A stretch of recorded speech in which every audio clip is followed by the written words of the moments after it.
जानते हैं, एक ऐसा नाम जिसे लेने मात्र से ही भूत पिशाच निकट नहीं आते। एक ऐसा अवतार जिनकी शक्ति की कोई सीमा नहीं और जिनकी भक्ति के सामने स्वयं ईश्वर भी नतमस्तक हैं। सूर्य को फल समझकर निगलने वाले बाल हनुमान से लेकर लंका को खाक करने वाले बजरंग बली तक, आज के इस विशेष वीडियो में हम जानेंगे पवन पुत्र हनुमान की जीवन की वो संपूर्ण गाथा जो आपको साहस और भक्ति के एक नए सफर पर ले जाएगी। नमस्ते दोस्तों, आज हम श्री हनुमान जी के उन अनसुने और चमत्कारी प्रसंगों को देखेंगे जो हर सनातनी के लिए गर्व की बात है। तो चलिए शुरू करते हैं भक्ति और शक्ति का ये महासंगम। हनुमान जी का जन्म राजा केसरी और माता अंजना के यहां हुआ था। वे भगवान शिव के 11वें रुद्रावतार माने जाते हैं। बचपन से ही वे अत्यंत शक्तिशाली और चंचल थे। एक सुबह जब उन्हें बहुत भूख लगी थी, उन्होंने उगते हुए लाल सूर्य को देखा। उन्हें लगा कि ये कोई मीठा लाल फल है। अपनी दैवीय शक्तियों के बल पर वे एक ही छलांग में आकाश की ओर उड़ चले। उसी समय इंद्रदेव ने घबराकर उन पर अपने वज्र से प्रहार किया, जिससे उनकी ठुड्डी हनु पर चोट आई। इसी कारण उनका नाम हनुमान पड़ा। बाद में सभी देवताओं ने उन्हें अपनी शक्तियां वरदान स्वरूप दी, जिससे वे अजय बन गए। हनुमान जी की शिक्षा सूर्य देव के संरक्षण में हुई। युवावस्था में वे सुग्रीव के मंत्री बने। जब भगवान श्री राम अपने भाई लक्ष्मण के साथ माता सीता की खोज में ऋष्यमूक पर्वत के पास पहुंचे, तब हनुमान जी ने एक ब्राह्मण का रूप धरकर उनसे भेंट की।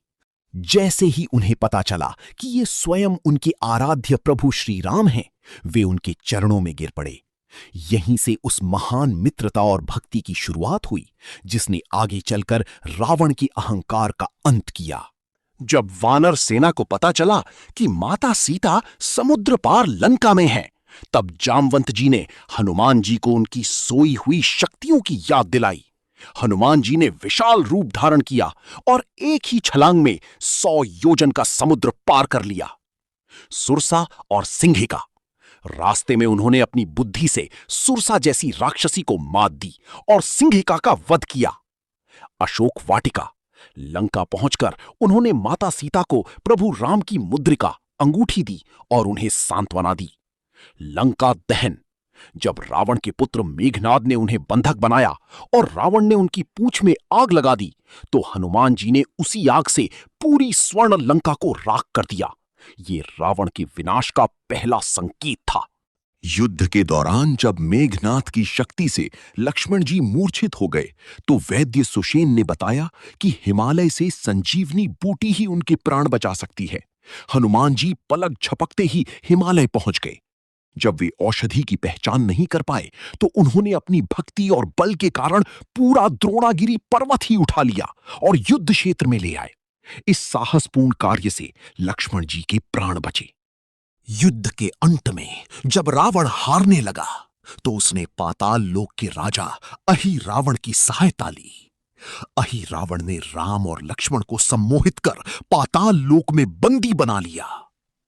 पाताल लोक के 5 द्वारों को एक साथ बुझाने के लिए हनुमान जी ने अपना पंचमुखी रूप धारण किया। वराह, नरसिंह, गरुड़, हयग्रीव और हनुमान। उन्होंने अहि रावण का वध कर प्रभु राम को सुरक्षित वापस लाया। रावण के वध और राम के राज्याभिषेक के बाद जब विदाई का समय आया, तो माता सीता ने हनुमान जी को एक बहुमूल्य मोतियों की माला भेंट की। हनुमान जी हर मोती को तोड़कर देखने लगे।